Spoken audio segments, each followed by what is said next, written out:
Hello, Professor.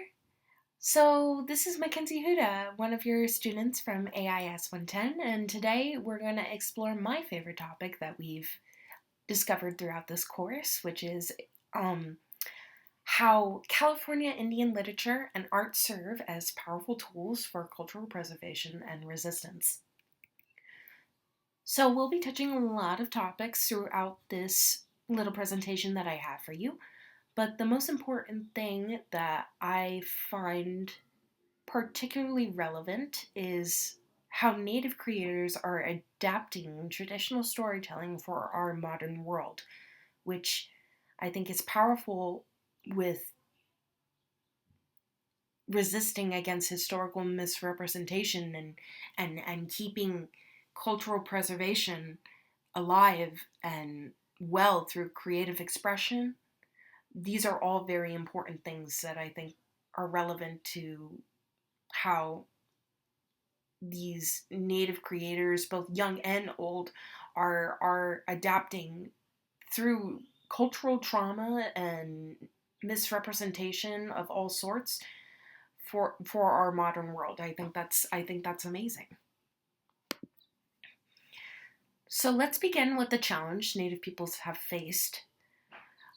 For centuries, California Indians have endured systematic erasure, and unfortunately, we are still finding many unfortunate, just horrible things that it's still happening. Unfortunately, to keep it short, history books portrayed them as vanishing or uncivilized, and narratives deliberately crafted to justify land theft and cultural suppression. Like like Pocahontas, for example, our favorite, one of our favorite Disney princesses, right? Don't get me wrong, I love Pocahontas, but it's a great example of how these were weapons of colonization and misrepresentation. So instead, native artists are reclaiming their native narrative through technology. Casey Peterson, a Kurok and Yurok artist, uses digital platforms to transform traditional designs into contemporary expressions. So, music and art and all that good stuff, right? The Indian Arts and Crafts Act of 1990 protects this work, ensuring authentic representation in an increasingly digital world. Californian Indian authors have become powerful voices of resistance. Their work does more than tell stories. It challenges centuries of misrepresentation.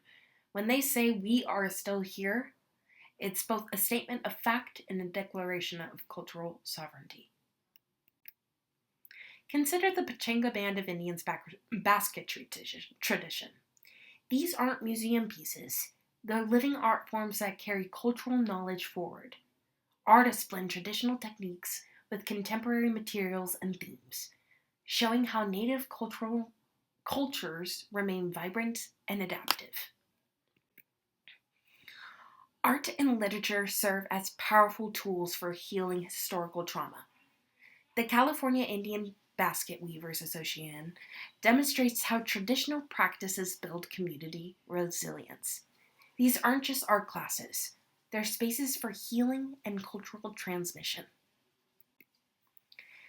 Legal protection plays a crucial role in preserving native art forms.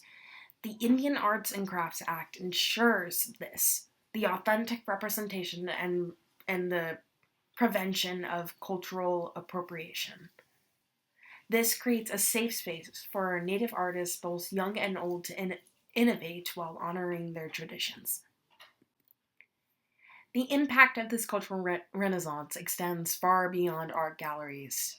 Our future generations, which are the most important beings of this decade. Young Native creators are finding new ways to express their heritage, building economic opportunities while preserving cultural knowledge. Get that bank. So, as we conclude my presentation here, on literature and the arts, and how it's such a powerful tool in going against the misrepresentation of natives.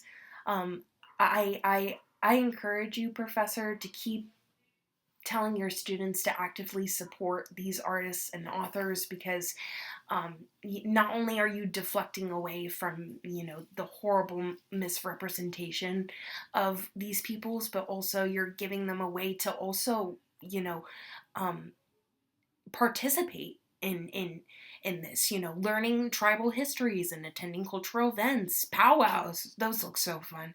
um, and by amplifying these voices, we are contributing to a more equitable future where all cultures are valued and respected, and hopefully slowly that misrepresentation that we've seen, that I know that my generation, the 2000s kids, 90s kids grew up with, we can see that dwindle slowly and slowly throughout our generations, our grandchildren and their grandchildren's grandchildren. We hope that, that will be totally erased from the agenda, hopefully.